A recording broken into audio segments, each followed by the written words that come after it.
اسمح لي اقول لك على 5 حاجات انت عملتهم لانك صاحب نفس سويه، وعلى الرغم من انك انت كنت الوحيد المتضرر الا انك ما قلتش لاي حد عليهم.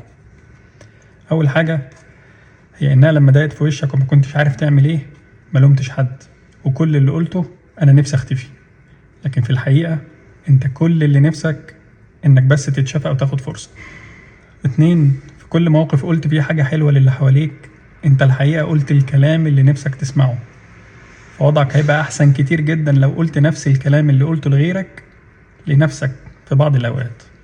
3، انت حبيتهم جدا لدرجه انهم لما جرحوك او اخطاوا في حقك تركيزك ما كانش على الجرح ولا الخطأ بقدر ما كان على العذر اللي بتحاول تدور لهم عليه علشان تقدر تتجاوز وما يسقطوش من نظرك.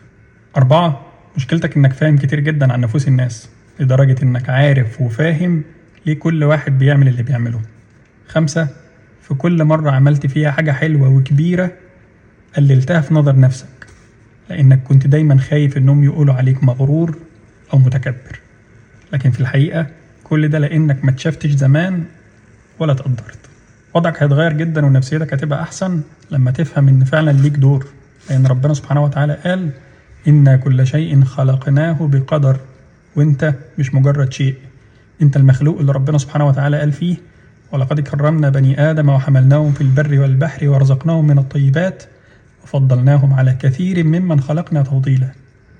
فما تقللش من قيمة نفسك وركز شوية، العواصف والبراكين والزلازل وغيرها كتير بيحصلوا ليه، ساعتها يمكن فعلا تعرف النفسية محتاجة ايه. ويا ريت فعلا اللي عارف الإجابة أو عنده أي حل يكتبه في التعليقات، يمكن يقدر يساعد حد. أما أنا فبقول لك إن واحد من الحلول دي إن النفسية محتاجة على الأقل إنك تلعب شوية رياضة علشان تعادل بيهم نفسيتك وتعرف تبدأ مع كل اللي حواليك دول من جديد. فجرب كده تشغل النفسية دي بحاجة غير الناس لفترة بسيطة وإن شاء الله هتتطور جدا للأحسن. سلام.